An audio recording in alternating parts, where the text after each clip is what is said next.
Good morning, Dr. Bustles, Mr. Brennan, Mr. Brown. Dr. Bustles will not be joining this meeting remotely today. Thank you. You're welcome. Appreciate you. Since it's just me and you, Will, how about a motion to approve the minutes? So moved. I will second it. All in favor, please say aye. Aye. Aye. All right. We'll move on to presentations. Both of them I'm very interested in hearing. Hey, what's up, man? How are you? Packets for Main Street District, so. Nice. Hey, Matt. Good morning. Good morning. How you doing? Very good. Good to see you. Good to see you. Tall person. Well, good morning, Chairman Brown and Councilman Brennan. It's good to be here with you today. I wanted to start out, if we go to the next slide. Oh, there is a clicker. Yeah, come on, Matt. Everybody knows there's a clicker on the podium. Okay, there's a clicker on the podium. Learn something new. Thank you. Thank you very much. I don't need anybody to click for me. I wanted to start out by talking about the organizational, what we did to try to show you that we're aligned with the city's economic development goals.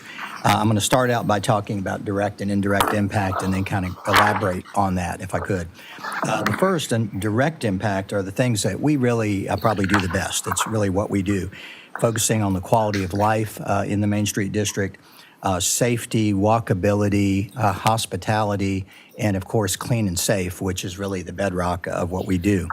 That has a direct impact on business growth, attraction, and new investment. It's basically fertilizing the ground so business will want to come in.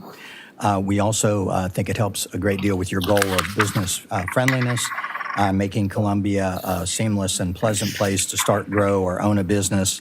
And particularly in recent times, really focusing on increasing downtown density. That's something that we really know needs to happen, and we're doing all we can to help with that.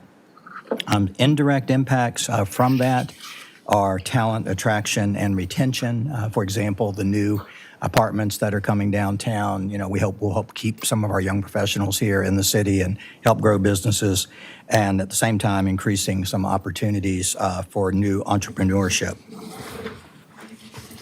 Some of our primary organizational goals and objective is to, again, provide that clean and safe environment that really enhances the quality of life and the environment. We know that attracts investment. We support local businesses by doing that, and it also helps us promote community engagement.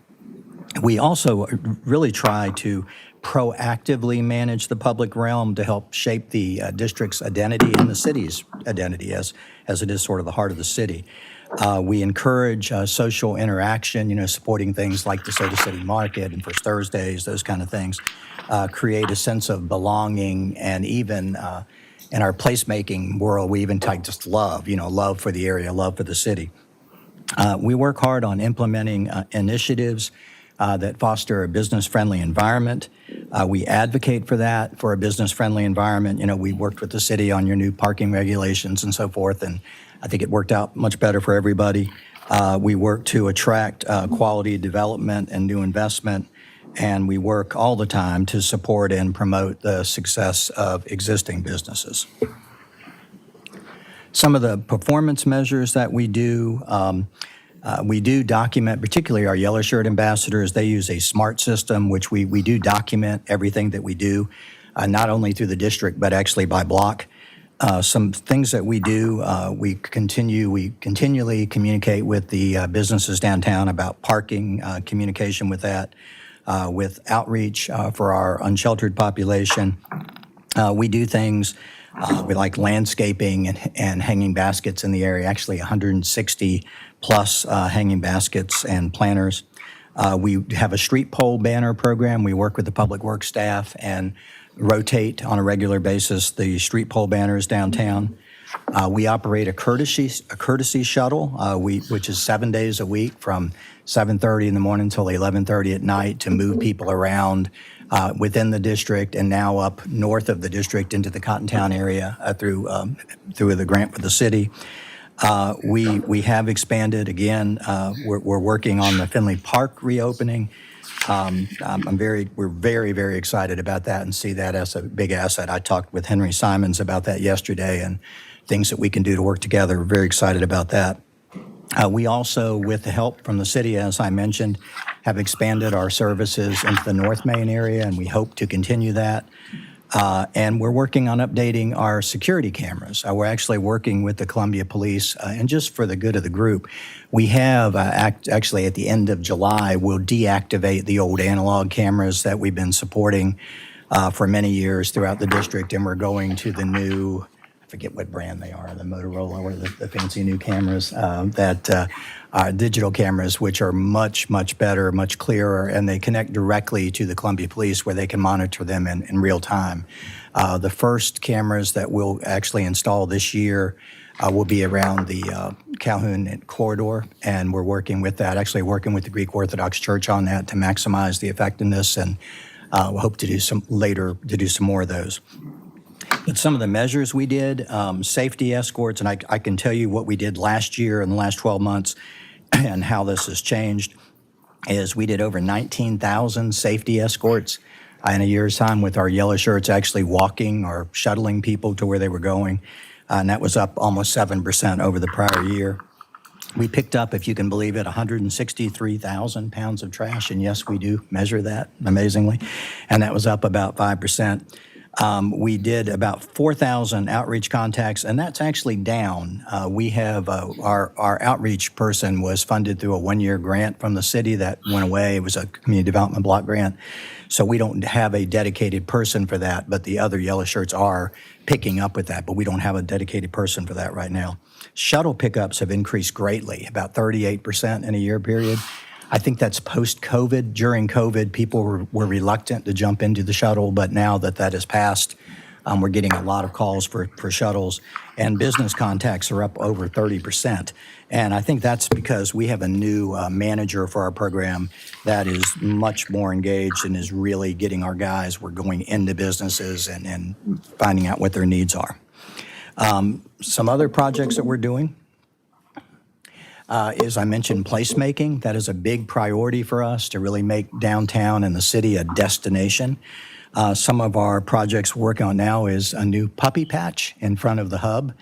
We are actually coordinating with them and sharing the expense of doing a dog-friendly pee pad, if you would, in front of the hub, which will be with high-tech artificial turf that our ambassadors will keep clean, and putting some plantings in there and maybe a piece of public art. We're trying to figure out what might be dog appropriate for there in that space. Fire hydrant. A fire hydrant is the one. We thought about that big one that the city's trying to find a spot for. You might need a bigger pad. I need a bigger pad so it doesn't fit.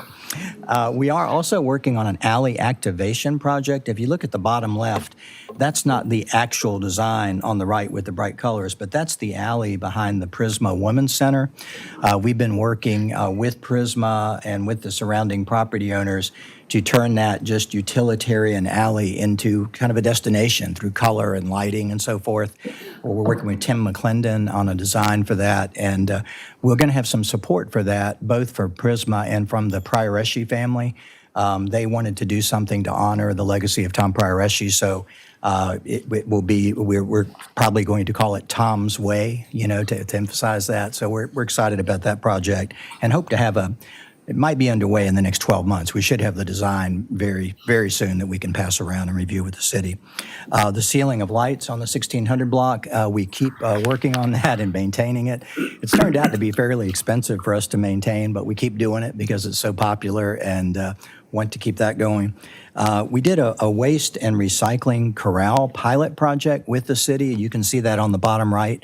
We're looking at trying to find a solution to the, to the Herbie Kirby's, which, aren't very attractive. And as we get more people and businesses downtown, we get more of those. So we're looking for a way to corral and hide those. And the first one that we shared the expense with the city on was adjacent to the new Moxie Hotel. And that's actually where their trash goes. And I think you'd have to say that looks a lot better than having a dozen cans out there. So we're happy about that. And the most recent thing, if you look at the top right, and they're actually being installed today, right now, are redoing all the wraps on the power boxes downtown to show the new Main Street logo and also to give people a strong identity of block by block of where they're going downtown, which I think also, I talked to Henry yesterday, will tie into the city's new parking system. So I think that's going to be a win-win. Other performance measures we're doing are advocating, communicating with the city and property owners on some very major new developments. And I want to thank this committee in particular for their support of these projects, because the next couple of years are going to be amazing downtown with the level of investment and construction that we've seen. One is the coming Astral development up on Elmwood and Bull Street, the Core Spaces development there in the 1400 block of Main Street, and of course the Palmetto Federal Credit Union, which is now under construction. Those three together, I think Ryan and I were guessing, are approaching $500 million of investment into our city, and we're going to really happy about that, and we'll continue to advocate for those projects. Too shabby, huh? Not too shabby, not that. We're really are excited, and thank you for that. You're this committee, and has really played an integral role in that. We're also working on connecting retail prospects with the Economic Development Department on some key sites. One we've identified is the old Wells Fargo site at 1441 Main. The 1500 Main, the Sylvans, it's public now that they're moving to the Vista, which is good for the Vista, but we're sad to see them go, but it should present a good new opportunity in the Main Street District.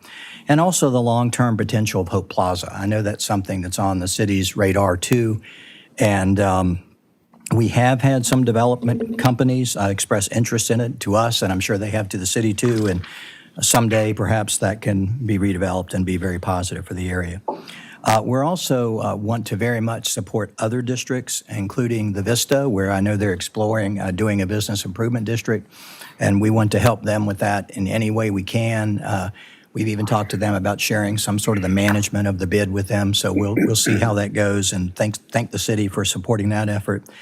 We continue helping North Main, the Clean and Safe program, and we also believe there's potential for South Main. I mean, the infrastructure there now is beautiful, and I think that's sort of a unmanaged area right now. The Vista doesn't really maintain it. We don't maintain it.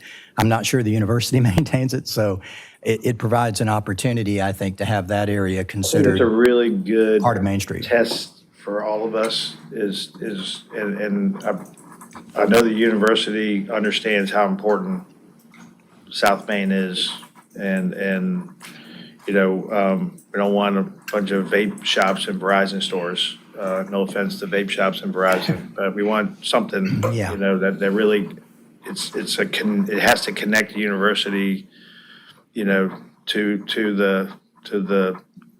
the Vista and then down Main Street, really. So anyway, I think that's a really good opportunity for us to kind of work together on and really think about how to help formulate the strategy for that area as much as anything, so. Totally agree, and I think it's just a real opportunity, and you can see how beautiful it is now. It's going to make when those students come back, they're going to really appreciate that. Go there, I think Sunday. It's beautiful. And then we continue to work on merchant communication and connections. We have quarterly merchant meetings now that actually Kelsey Bickley from our staff coordinates, and they're become really part of our fabric now. We average, 30 or 40 merchants at least every meeting now, and they're involved and engaged, and it's very positive for downtown. And we also have a good regular communication for district disruptors, construction, road closures, and I think that's going to be a big issue in the next couple of years, and we're going to be ready for it. But it's exciting, but I mean, all this heavy construction is going to be disruptive, and we'll work closely with the city on that. Retail downtown vacancy is low. It's only a little over almost 3.5%, and office downtown vacancies about 11%, which I guess, particularly against national standards, is very good. On retail, though, we do consider it, I'm going to go to the next slide, a challenge, because even though the retail occupancy rate, vacancy rate is very low, we have a lot of office storefronts that could be retail. There's a lot of opportunity, I think, to create new retail spaces. The Wells Fargo is a good example. I mean, I think a new bank going in there would be fine, but a great retailer or a restaurant would probably be better to increase pedestrian traffic and enliven the area, and we're going to work on that and work with the CED on that. One of our challenges now is that there's a lot of different stakeholders that can sometimes, affect the timelines of projects. In the hospitality industry, there's a lot of turnover, so we have to work through that.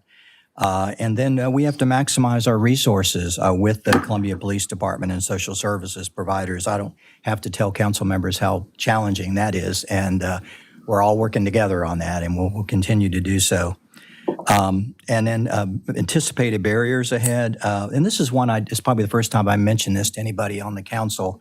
But we're anticipating, about 2,000 new residents with these projects, which is essentially double what we have now, which is wonderful.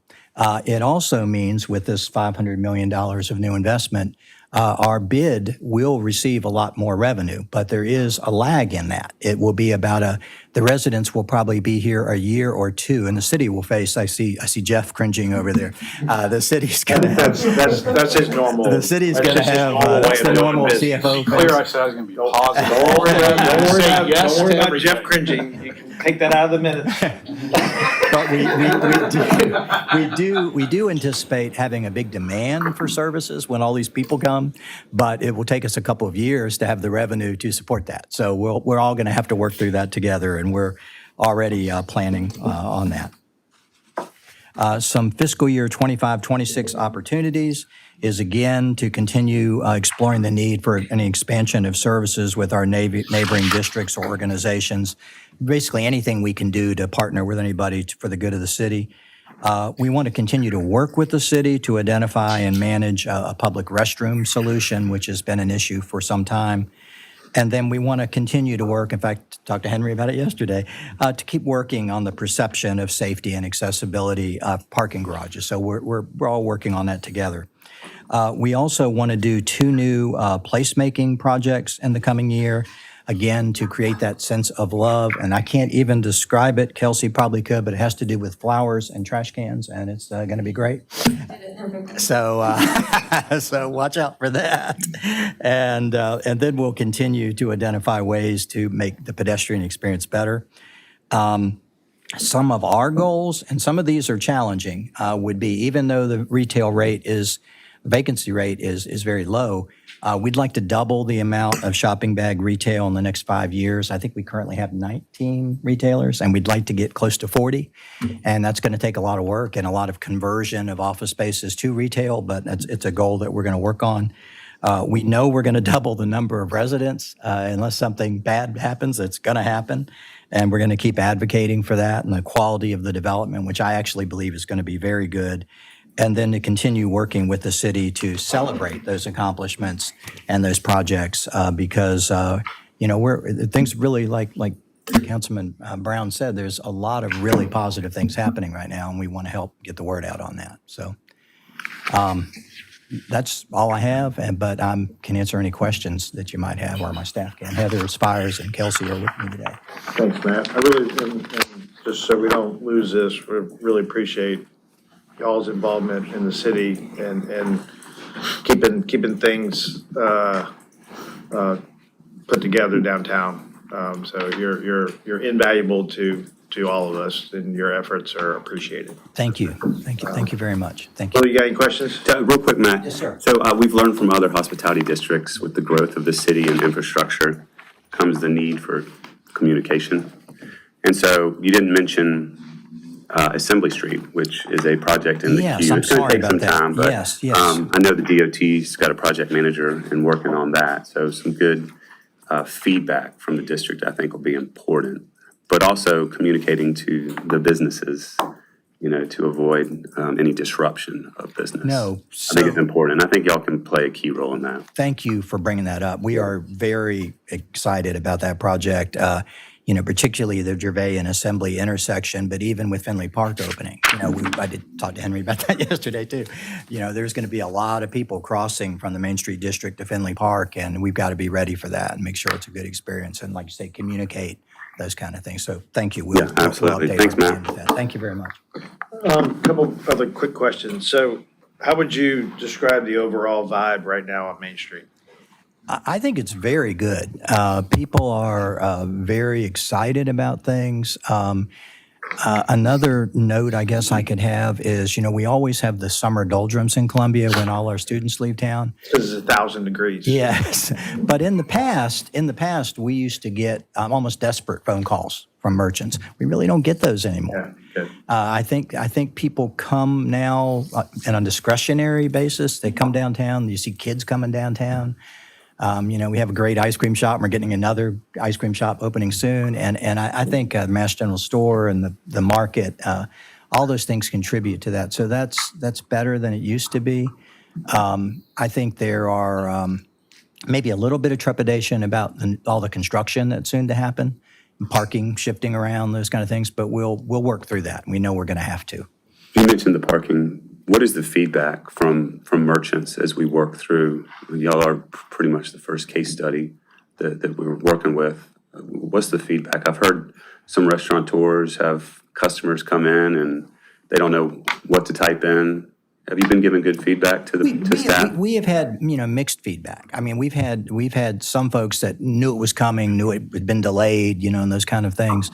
I think the communication issues, the signage and so forth, I hate to keep pointing at Henry, but we've been working with that. He is wonderful to work with. I mean, we're on speed dial with each other about some of these issues and are working through it. So you think the learning gap for parking on Main Street's getting better? I think it's getting better. Yeah, there was, as you probably got phone calls and emails, I mean, there were some folks kind of upset at first. They didn't understand what was happening and those kind of things. But I think people are adjusting to it. And I think at the end of the day, it will work well. It's just a timing kind of thing. And, we could all go back and say we wish we would have done it a different way. But I mean, all in all, I think it is getting better, to answer your question. Thanks, Matt. But Matt, I was going to ask, you touched on, we've got a lot of organic changes in growth coming to Columbia, and that'll probably continue past this $500 million. It'll be another $500 million, I hope so. which is great. That's what we want to do. So do you think that these organic changes will present more challenges than opportunity, or do you feel like we need to address some of this before, so in other words, is the growth going to be seamless, or do you feel like there's going to be challenges that we're going to really have to deal with along the way? I'm sure there will be challenges, but I think it's going to present more opportunities. And I think particularly, I don't want to dwell on it, but, the unsheltered population issue, because one thing I do know from just what happens in downtown now and what happens in other cities, the more active it is, the more people are out and about, the less those problems seem, the problems don't go away, but they don't become the majority problem that you focus on, if that makes any sense. And I think that having more people, particularly more pedestrians, will make a big difference. And if there's any challenges at all, it's really just, I think, with maybe the police and our yellow shirt ambassadors just being prepared for more calls for service, more people, more of those kind of things. But I really think it's going to be much more positive than negative, and I think density will be really the best thing that could happen for downtown, in my opinion. Great. Any other questions, Will? No. All right, thanks, Matt. Thank We you really very much. appreciate y'all. Thank you.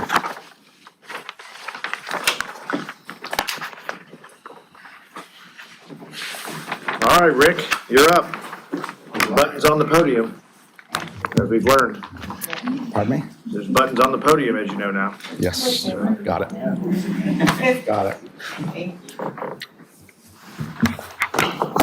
So Ryan's passing out a packet of some information, and we'll go through it. We're not going to go through all of it, so don't think that we're going to try to take up all of that time to go through everything. I'm actually going to go through this presentation pretty quickly. This is a presentation that hit all of the high points that Ryan asked us to hit, but it's a presentation essentially with a few modifications that we've been utilizing for the last year. And I think you'll understand why as we get going. First of all, I want to say thank you. I know as elected officials, you probably don't hear it enough. As the interim executive director of an incubator, I know that sometimes I feel like I don't hear it enough because we know how hard it is to serve sometimes. And regardless of what you see in a legislative audit report or anything else, we're appreciative of that building. And that building is not nearly what has been publicized. There's matter of fact, a lot of people that come into our building will say, this is nothing like what I anticipated. So anyway, we're just very thankful for what you've done. First of all, I think it's important that we take a look at where we are, where we've been, and where we're going. Just pretty simple. Right now, just to take a look at where we are currently, our 501c3, the charter and the bylaws reflect a direct arm of economic development for the Midlands. It's important that we emphasize the Midlands because the charter specifically states that regardless of the fact that our name is Columbia and USC in it. We're asked to create jobs for the Midlands with also a focus of technology transfer for USC. Interestingly enough, I'm not certain quite how to quantify uniquely innovative, but uniquely innovative is a part of our charter, inclusive of high tech, high growth. And in addition to USC, it also names Midlands Tech in our college, in our charter. So I think it's important to bring that up. The basics, I think it's important that you look at things subjectively and objectively. I am a huge proponent of metrics and measurement, so objective performance is important. But there is something that we have to take into account with the subjective assessment. The eye test and community perception is also very important. Everything that you see today will be taken into account, both subjective and objective assessment. I put this slide in here because I did a world tour, as I like to call it, of incubation innovation communities throughout the Midwest and the Southeast on my own dime over the last year. And a lot of what you're going to see in this presentation is the culmination, combination, aggregation of some of the best practices and some of the landmines that we're trying to steer away from. I do not profess to be a PhD. I have not written a book.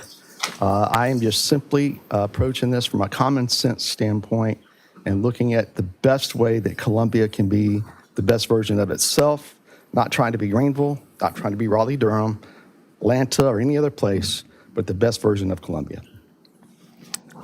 It's important to also understand the differences between incubators and accelerators. There is a distinct difference. There is overlap with both of these, and you can be both, as we see in other communities, but understanding that there's a logical progression from a triage perspective of looking at a new company or a new idea, and those that need to be incubated, those that just simply might need an address and a mailbox, and others that really need to be accelerated and taken to the public. We do have some barriers within our ecosystem, but not all of them are unexpected. We are segmented, fragmented, siloed when it comes to the entrepreneur ecosystem. That's just a given, right? And you see that across other innovation ecosystems. But collaboration continues to be the key. The quicker that we can come together and start to work together and share resources, share ideas, the quicker and the more efficient we become. And we see that that is one of the easiest, quickest ways to attract and retain talent, attract and retain business. All the resource partners and institutions of higher learning, it's better to bring those folks to the table, not leave them on the outside looking in. We believe that when you do that, you create an opportunity for sabotage. It's just natural. It's in every element. It's not just in innovation and incubation, but it's across the board. So we just believe that we need to bring all of these institutions together. We need to be focused but flexible. I would steer us away from thinking myopically. I do not believe that it is in the best interest of Columbia to be just solely focused on high tech, high growth. You certainly want high tech, high growth. It's the sexy part of innovation in the ecosystem. I liken it to a university having a football team. In the South, we know that football teams are great.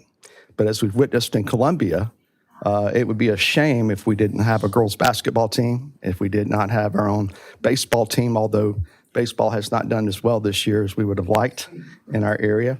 But I think you get the picture.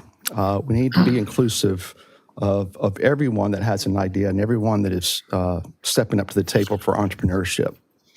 There's always this chicken and egg conversation about capital. Do you create these wonderful businesses that attract capital, or do you bring in capital first that attracts the wonderful businesses that are in the community?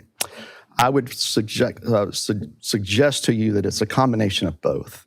We do need private capital, we do need private equity, and you have to have a plan to move in that direction, which I think that that's a direction that you're going to see that we're going in as we go through this presentation.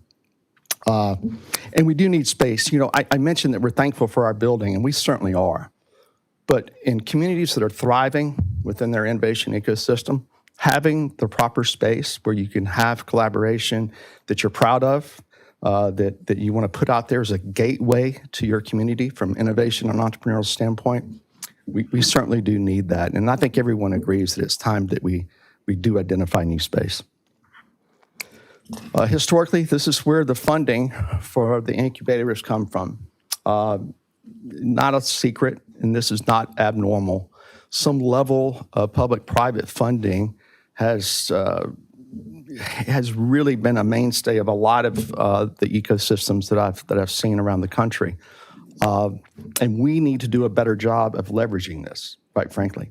We've got a lot of success stories that have come out of the incubator, that are coming out of the incubator, and we need to do a better job of marketing that and getting that message out.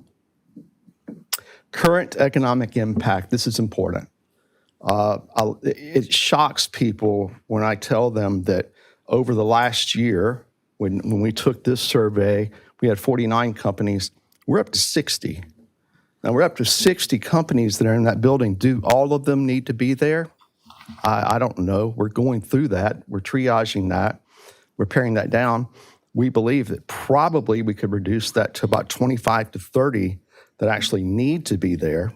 Others would benefit from being a part of a program, but really they could probably get by with an address and a mailbox, you know, and be just as happy, if not more, with that. But when you look at 22 million, and everything that I suggest to you in the slides today is from a conservative standpoint. We round down, not up, to try to sensationalize. When I say 22 million plus, we feel very confident that there's $22 million flowing through the incubator. There are ways that this is admittedly self-reported. There are some metrics in your packet that would suggest other ways to be more scientific with that. And we do need to move in that direction. But this is where we are and what we have at the current time. 60% of those companies, minority. All right, so that's something we should hang our hat on. The incubator metrics that we submitted to you guys last year, I'm happy to report that we've blown out of the water. All right, so we wanted to make sure that we got 50. When we got to 60, assist in the consultative mentoring efforts of at least 1,000.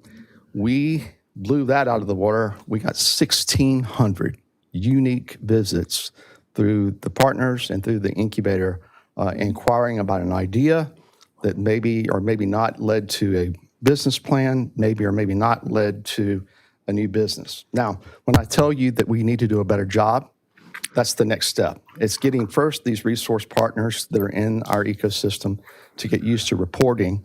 Now we need to take the next step and look at what happens downstream with these companies. This is not unusual. This is something that every other community faces, but the better we become at aligning our metrics, the more we'll be able to measure our true success. Also would suggest to you that we need to align those metrics amongst all of the folks that touch entrepreneurship in our state, not just in our region. So we're working with Commerce, I'm working with Lanford, with GrowCo, working with SCRA, the university. We want to get a standardized set of metrics to measure the innovation ecosystem. We need to really think about putting more unity in community, as I like to say. We need to make sure that we're taking all of our resources and spreading them out across.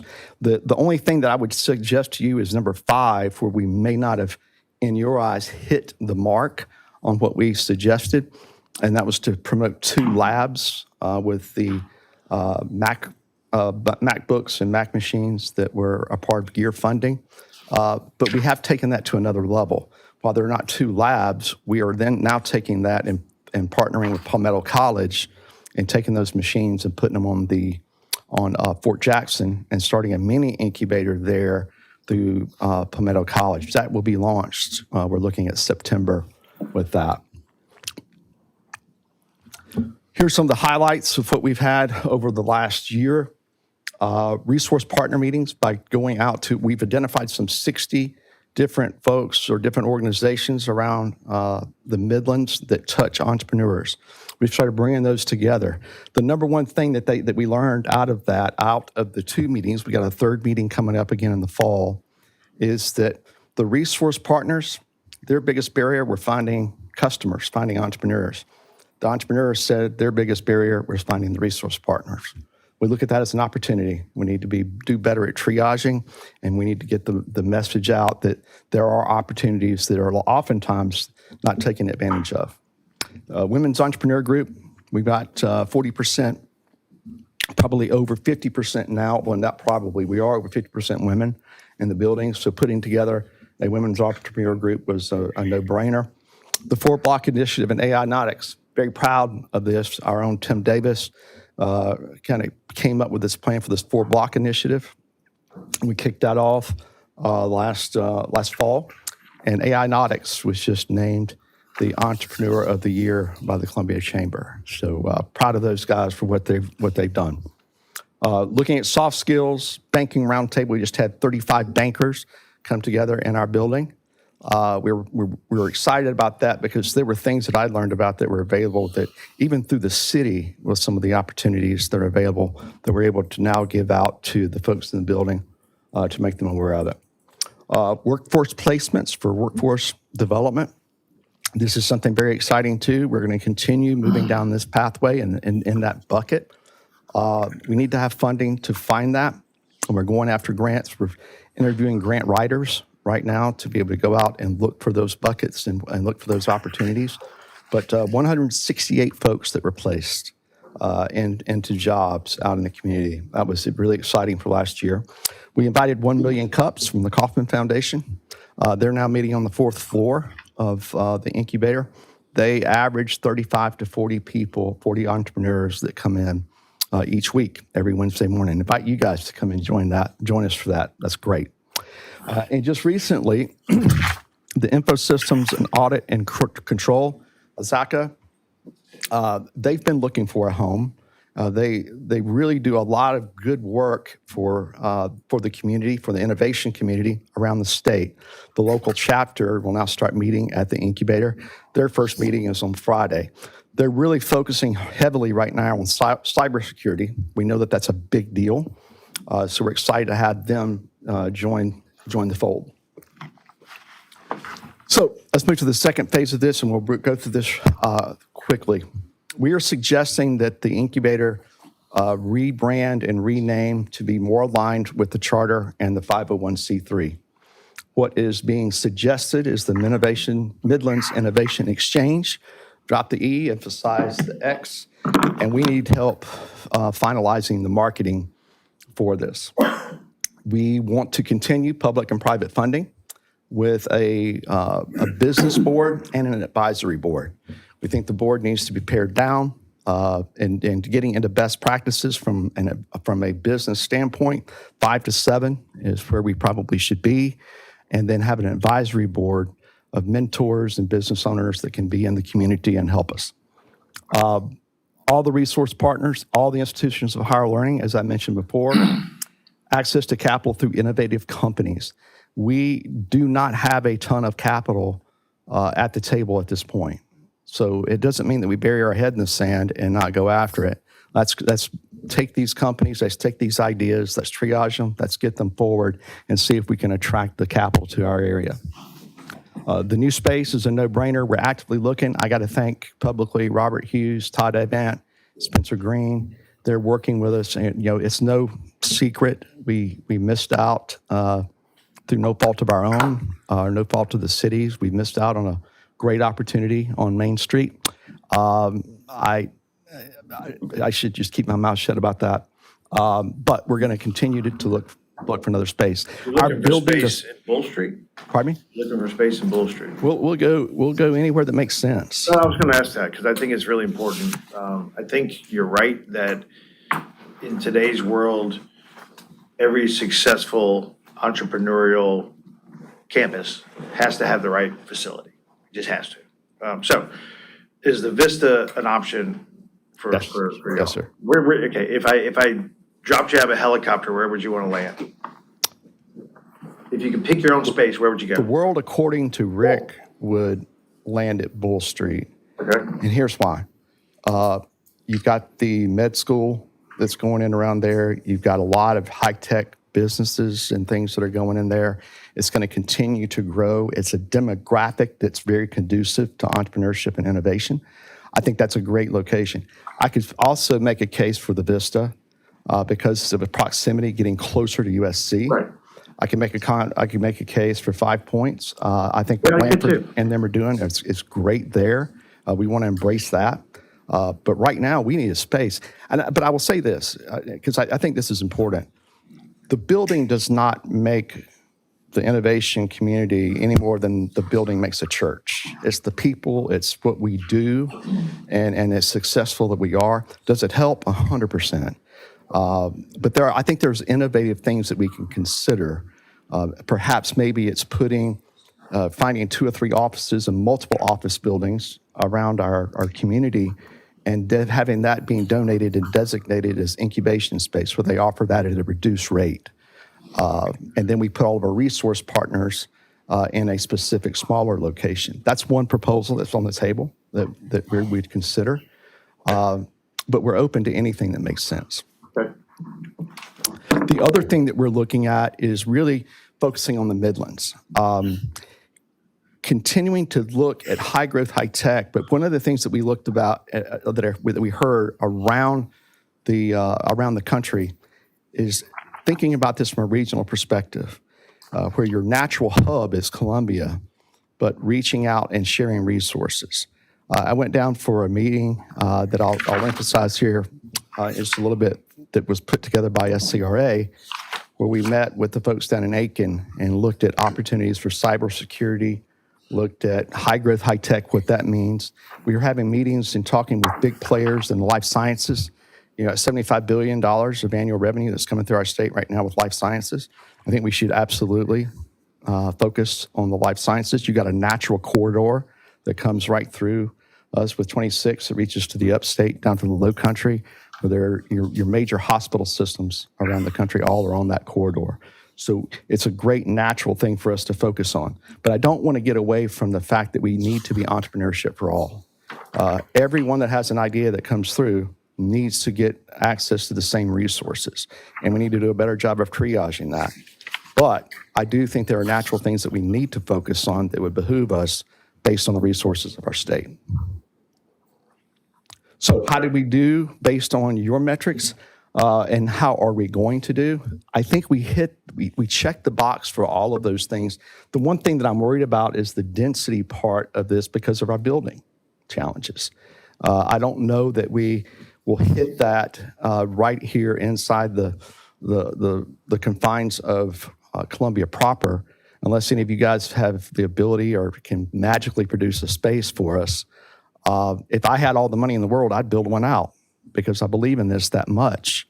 But we got to get creative and we got to figure this out, sooner than later. Because the quicker you guys decide that you're going to develop that block, we've got all of those companies that we got to find a home for. So the metrics that we're going to adhere to for this next year is we want to complete the rebrand restructure. And again, we know that there's been some talk about Crawford and working with them based on what you guys have done. I think we've come a long way. We've gotten down the road pretty far ourselves, but we need the help finishing that off and getting that polished. We need to procure the new building. We need to find a home for all the incubator companies. They're all aware of it, and they all know that this is coming, but we need to make sure that we make that happen. SBDC score and Apex, I don't believe in just because we hit 1,600 that means that the next bogey needs to be 1,600 again. We don't know what kind of unique situations played into that. But I do believe that each year we need to go up in our metrics. So if last year it was 1,000, we need to get to at least 1,200 this year and show that we're continuing to move the needle. We're going to have a new curriculum that we're launching. Some of that is in your packet, putting it together a natural growth track to where we can see how people progress through the continuum. Putting together comprehensive metrics that everybody is on the same page with, that needs to happen, and we're confident that we can get that done by the end of the year. And then launching the Fort Jackson initiative is important, and I think we need to get at least $100,000 in new revenue above and beyond what we currently have pledged between Richland County, the city, and Lexington County. Lexington County continues to step up the plate. They like what we're talking about with the mix and embracing Colite City. You know, they've broken ground over there. They've reached out to us, and we're going to provide all of their programming for their incubation at Colite City. So again, continuing to create this Midlands more regional approach. As a closeout, I wanted to share this because I think this is important when you talk about collaboration. You know, this was all of us when we went to Augusta a couple of weeks ago, and you know that was brought forth by Mitch Smith at SCRA. And the reason this is important is that you see Lanford and I both there. You know, a lot has happened. A lot continues to happen because we've mended a lot of fences. You know, there's a lot of personalities that in the past I think that have contributed to some infighting. I'm here to proclaim that those days are over. Right, we're working together. We're going to continue to find ways to come together, and I think this is evident. And what Mitch put out there on LinkedIn is true, and it's something that we want to accomplish. The yellow is the Midlands. It's what's defined on sc.gov. We've got plans to include every county all the way up to York. And interestingly enough, many of these counties, as we've leaked this concept of the mix with Columbia being the hub, we've got more people reaching out to us than us having to reach out to them. So we think that that's a positive thing. Will? So running it through the branding marketing machine for the city of Columbia, and maybe staff can help with that. What would be, in your eyes, the next steps for making that happen as we move forward? Yeah, creating, whether it's the mix or it's something completely different. I think we're indifferent. We like the mix because we think it really starts to identify what our charter is and what our goals are. And it gives us an opportunity for collaboration. So if we stick with the mix, all we need is polishing. You know, I think the logo, quite frankly, that we put together was meant to blend in with the TAPS building. Oh, gotcha. Okay. Yeah, so we wanted that kind of retro feel, that South Beach, Miami Gotcha. Type feel. But we're open to anything that makes sense. I like the regional name attachment to it. Jeff, Mr. Palin, do you have any suggestions on next steps for maybe working through that exercise? No, but I will come up with something.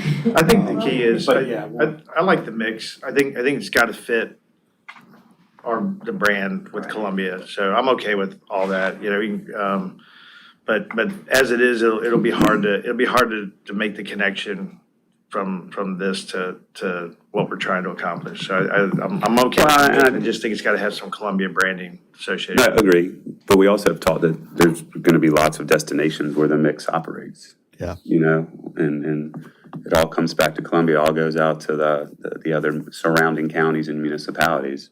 Everything about what I'm suggesting to you, it puts Columbia at the hub. It's the epicenter of it all. And I think that in the spirit of collaboration, you guys, the mayor, you guys have all done an amazing job of getting out in the community and talking about the need to work together and collaborate. This, in my mind, kind of starts to put our money where our mouth is. And when we launch something like this, and hopefully we're going to launch this sooner than later. I got my board barking and everybody barking wanting us to get this finalized. I think if we get this finalized, it's going to help us in acquiring new space. Everybody that I've talked to from a real estate standpoint They want to know, is this done? Is this how you're moving forward? So it's a little bit of chicken and egg. I think if we get this across the line, we get this announced, I have the feeling that a space will come. So I think the long-term success of all this is people. So going back to the fact that we're gonna have 2,000 more people living in Columbia, that's really the key. And 2,000 will lead to 4,000, and 4,000 will lead to 10,000. So without people, you can't have an entrepreneurial district. It's just not the way it is. So I do agree that it's one of the important eggs is your location. I actually kind of like the concept that maybe you could have more than one location. I never really thought about that, but it'd be cool if you had a place in Five Points, and if you had a place in, Bull Street, that would be cool, because it would kind of lend itself to, not making people have to pick a destination to go to, I mean, we're, at the end of the day, what we wanted is Columbia to be this one place, not a whole bunch of, different entities that make up Columbia. We want a collaborative, connected city where people move around freely and, they don't have to run to their car every time they want to do something. So anyway, that's interesting. Well, and that leads to what I don't think you did mention, Rick, was the thought of a hub ombudsman desk, where somebody with a great idea comes in, and then the destination where that lead and that energy gets filtered out to. That's something that we've been missing, and that's where your connectivity to other groups, I think, is really important. Absolutely. Getting the right resource partner connected with the proper need Right. is going to be really important. Yeah, so I think I don't feel like we need to shoehorn this thing anymore. I feel like if we just make some good decisions, there'll be an organic pathway for success with the mix. I really do. I think we just gotta be patient, but we gotta make good decisions, and we gotta set the groundwork now for the future and not be impatient about it, so.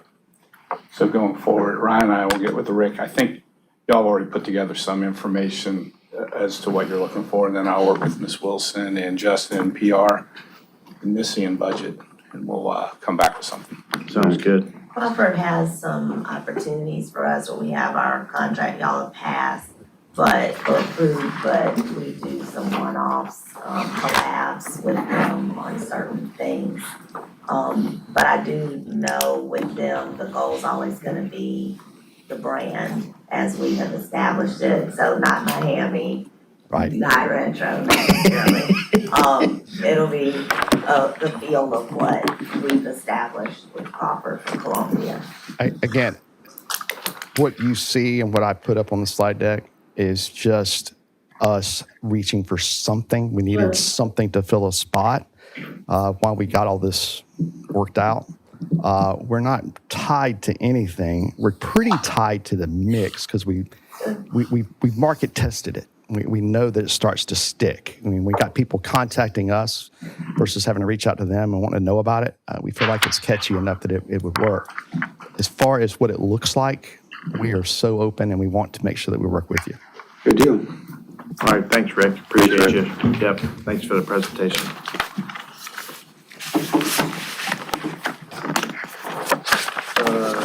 Councilman Brennan, you wanna? Yes, Mr. Chair, I'd like to make a motion to enter into executive session for discussion of matters relating to proposed location, expansion, and provision of services, encouraging location or expansion of industries or other businesses in the area served by the public body pursuant to SC Code 30-470A5, economic growth. Project WF, Project Momentum, and Project Tango. Sounds exciting. I'll second your motion, and all in favor, please say aye. Aye. Aye. All right, thanks, everybody. Great, thanks, everybody.